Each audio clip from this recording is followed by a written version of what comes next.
Mare, long time no see. Andito na naman si Maring Rose ninyo.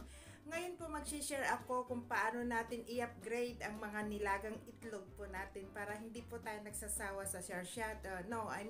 Sa scramble egg at saka nilagang itlog. Ngayon po may bago po ako. So kung handa na po kayo, tara na sa kusina. Kailangan natin ng 2 cups of onion. Red or white, okay lang po. I-chop to po natin ng dice. Tapos 4 pieces of medium size of tomato, 3 to 5 tablespoon butter, and 1/4 cups of oil. And then 5 cloves of garlic, chop po natin. 1 inch of cinnamon stick. 5 to 4 pods of cardamom, then 2 inches of ginger, 1 bunch of coriander leaves, 1/4 teaspoon pepper flakes, 1/4 teaspoon ground black pepper, 4 to 5 pieces of hard-boiled egg. Ngayon po, mag-umpisa po tayo. Ngayon po, ilagay na po natin yung butter. And then, mix din po natin yung oil. Ngayon po, lalagay na po natin yung onion. Lulutuin po natin ito ng mga 15 to 20 minutes. Kasi, slow fire lang po para mag-caramelize po ang onion natin para masarap po siya. So, babalik tayo after 15 minutes.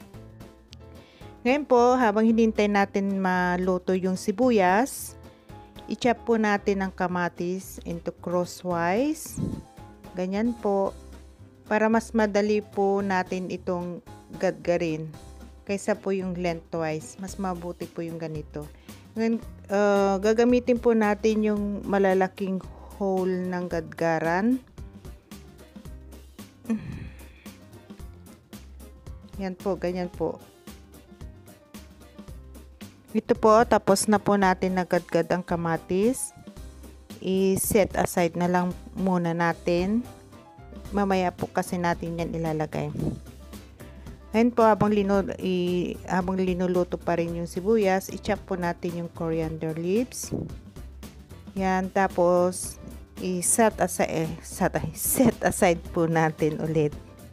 Ngayon po, after po ng 15 minutes, yan po, nakita nyo po napakagandang sibuyas, nag-translucent na siya.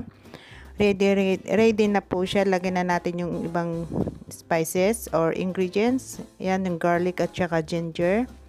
I-mix lang po natin para yung maging aroma niya ay magbango siya. After that, lagay na po natin yung cardamom pods at saka yung cinnamon stick. Ganon din po, lulutuin natin siya. Mix lang po hanggang maamoy po natin yung aroma ng cinnamon stick at saka yung cardamom pods. After po nyan, lagay po natin ng pepper flakes. Depende po kung gaano po karami sa inyo. Yan po, 1/8 teaspoon lang po. Tapos, yan po yung ground black pepper po siya. Kayo rin po kung gaano karami ang ilalagay ninyo. Depende po sa inyo. Mix lang po natin. Yan. Tapos lagay na po natin yung ginadgad nating kamatis. Ito po ay medyo matagal po lutuin kasi slow fire lang po. Kung gusto nyo po talagang makuha yung constancy ng lulutuin natin, lalong-lalo na po kasi ito, yung talagang lalabas talaga yung juice at saka yung mantika niya. Mas masarap po talaga pag slow fire. Hindi po yung minamadali ang pagluto. Ngayon po, lagyan na po natin ng 1/8 teaspoon of salt. Ngayon po, kung gusto nyo maglagay po ng Knorr cubes, okay lang po para mas malasa po para sa inyo. Ngayon yan po, after 10 minutes po, binalikan po natin. Yan po, nakikita nyo yung oil niya, medyo lumalabas na po siya. Pero at the same time, lalagyan pa rin natin ng 1/4 cups of water para po lalo pa pong yung consistency niya. Takpan po natin, balikan po natin ng mga about 5 minutes. After 5 minutes po, ito na po siya, napakaganda na po at talagang ayan na po yung malapot na po talaga. Ngayon lalagay na natin yung coriander leaves. Yan, magtira po tayo ng kahit konti lang para po sa pang sprinkle po natin mamaya. Yan po, i-mix lang po natin. Yan. Nakita nyo po yung pagbabago niya. Ngayon, yan na po yung itlog. Hinati ko na po siya. Ngayon, i-rinse na lang po natin.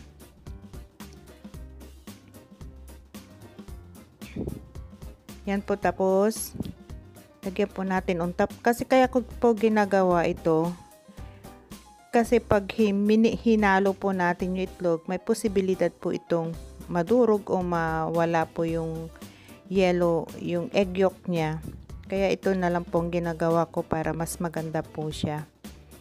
Mas safe. Ngayon tatakban natin ng 5 minutes, then pwede na po nating iserve. Yan na po siya. Ito po, linagay ko na po sa plate. Yan po yung arrangement niya. Pwede po natin ikain sa tinapay, rice. Yan po, napakaganda po talaga ng kulay. Pwede po yung rice natin white, tapos gulay na rin po. So, yan po mga Mari, sana po nagustuhan ninyo at nagkaroon po kayo ng idea para maiba po tayo sa panlasa. Maraming salamat po sa pag-spend nyo po ng time. At muli, maraming salamat po kung hindi pa po kayo nakapag-subscribe. Please subscribe, like, and share at pakiclick rin po yung notification bell para lagi po kayo ma-notify every time po may bago po akong upload na videos. Maraming salamat po. God bless. Bye!